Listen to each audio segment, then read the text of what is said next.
Desde tiempos muy remotos, reyes y emperadores se preocuparon por conseguir datos sobre sus posesiones, conocer el número de habitantes de una población y así decidir cuántas tierras dedicar al cultivo o establecer la recaudación de tributos al Estado. De ahí surge el nombre de estadística, que comenzó como una parte de la aritmética aplicada a problemas en los que los números se usaban para el conteo y el registro de datos de las poblaciones. Recién en el siglo XVII, un inglés llamado John Grant, dueño de una tienda, inspirado por unas tablas de mortalidad que semanalmente se editaban en las parroquias, estudió los casos de defunción por accidente, suicidio y enfermedades varias. Como resultado de ese trabajo, publicó un pequeño libro que le sirvió para que el rey lo nombrara miembro de una importante sociedad científica. El libro fue tan novedoso que puede considerarse precursor de la estadística como ciencia. Un médico amigo llamado William Petty, el hombre que más contribuyó al desarrollo de la economía política, continuó con los estudios de Grant y escribió sobre medicina, matemáticas, política y economía. Sus estudios sobre la probabilidad de supervivencia del hombre a determinadas edades resultaron una importante contribución para que a finales del siglo XVII nacieran las compañías de seguros de vida. El nombre que Petty dio a la nueva ciencia, que hoy conocemos como estadística, resulta curioso. La llamó aritmética política y la definió como el arte de razonar por medio de cifras sobre las cosas que se relacionan con el gobierno. Hoy en día la estadística tiene un campo de aplicación muy amplio y es una de las disciplinas matemáticas que más utilidad tiene en otros ámbitos del conocimiento. Es difícil imaginar una ciencia o un campo profesional cuyos conocimientos no se construyan sobre bases estadísticas. Se usan estadísticas en las ciencias sociales, en demografía, para tener disponibles datos sobre la esperanza de vida o la composición de las poblaciones. En las ciencias de la naturaleza se usan estadísticas para estudiar la migración de las aves o la evolución de especies en extinción. Y también en medicina, en psicología, en ingeniería, en la producción de bienes y servicios y en muchas otras áreas más. En medicina, digamos, es ineludible, porque las mediciones, las medidas médicas de colesterol, glucemia, hipertensión son de tipo estadístico, es decir, a partir de cuándo a una persona se la medica como hipertensa y cuando tiene más de tanto, ¿sí? ¿Y por qué si tiene entre tanto y tanto no? Y porque entre tanto y tanto se considera que la presión está dentro de los parámetros de lo que se considera saludable. Entonces, decidir una medicación es una decisión de tipo estadística. El trabajo en estadística, además de determinar los elementos relacionados a tener en cuenta en una investigación, es decir, las variables implicadas, consiste en recoger datos, clasificarlos,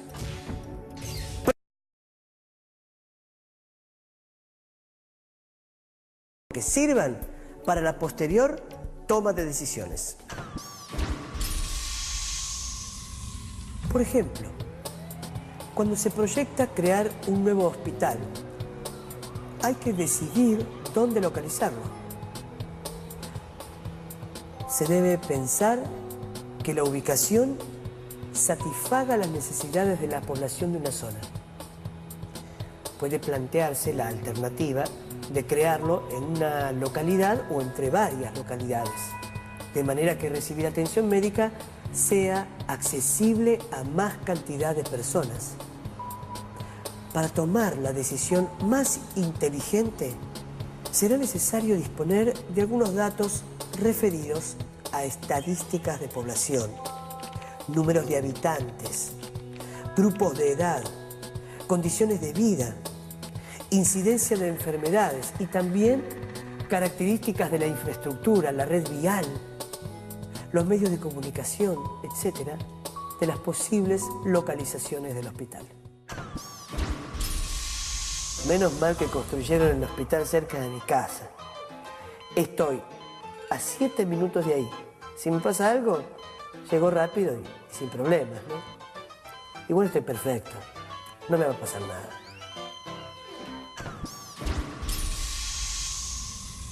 En muchas ocasiones es necesario poder predecir con cierta aproximación el comportamiento esperado de sucesos futuros.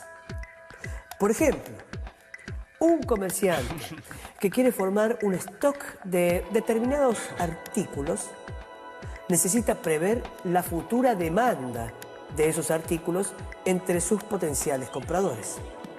Para eso se formularán distintas preguntas con relación a los costos aproximados según la cantidad de unidades, el gusto de los consumidores, la durabilidad de los artículos, la situación económica de los posibles consumidores, etc. El comerciante tiene un conocimiento sobre lo que sucedió en el pasado con las compras de ese producto y algunos datos del presente, como la cantidad de posibles compradores a los que se destina ese producto.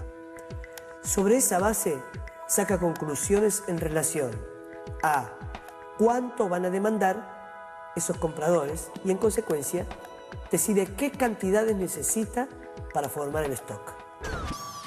Aunque el comerciante no lo sepa, está actuando con mentalidad de estadístico, ya que para hacer su previsión debe recurrir a los datos de su experiencia anterior, considerar los registros y tomar decisiones a partir de ellos, es decir, partir de hechos y comprobaciones experimentales para inducir conclusiones generales sobre la situación que se estudia y tomar decisiones en consecuencia. Raulcito, compinche. Hola, compadre. ¿Y qué pensás de lo que te dije? Raulcito es un amigo con el que estamos trabajando en un proyecto. Estuve pensando y me parece que tenés razón, ¿sabes? El local es preferible ubicarlo en la avenida, porque ahí va a haber más clientes. Claro. Y además ya tenemos las experiencias de esa librería que habíamos abierto en aquella calle tan poco transitada. Ah. No nos venía a comprar nadie. Bueno, más canudo entonces. Quedamos así, mañana hablamos sobre qué lugar nos conviene hacer las impresiones de las fotos. ¿Dale? Dale, dale. Mañana te llamo. Te llamo yo, ¿eh? Chao, un abrazo. Cuídate. Chao.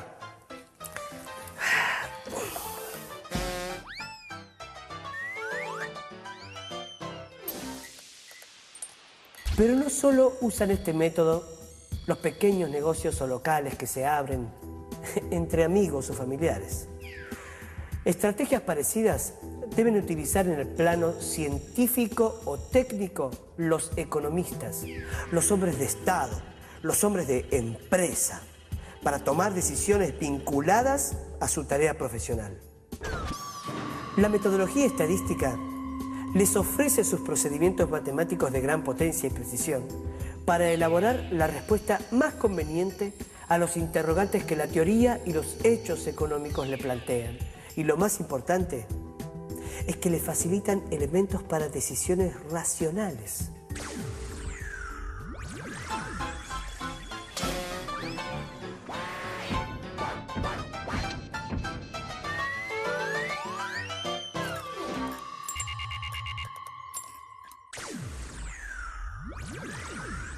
La estadística tiene como objeto el estudio de conjuntos numerosos, es decir, colecciones con muchos elementos que pueden ser personas, acontecimientos, situaciones, objetos varios, Cada uno de estos conjuntos conforma una población o universo. Vale decir que en estadística el término población no se limita a grupos humanos. No es fácil recoger los datos de todos los individuos de una población en estudio cuando es tan numerosa. Por eso es necesario considerar un conjunto menor de ese universo, al que los investigadores llaman muestra.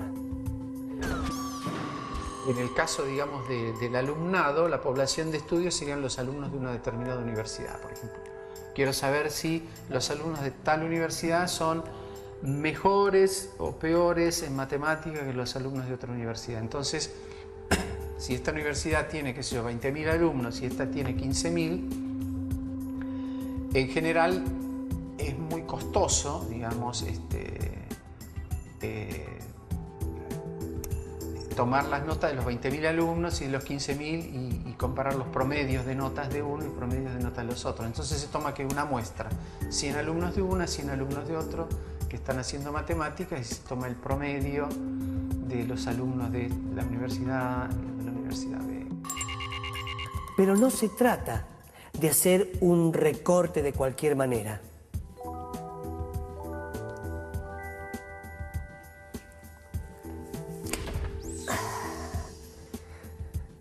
Al elegir la muestra, hay que tener ciertos cuidados para que las conclusiones a las que se llegue a partir de ella sean válidas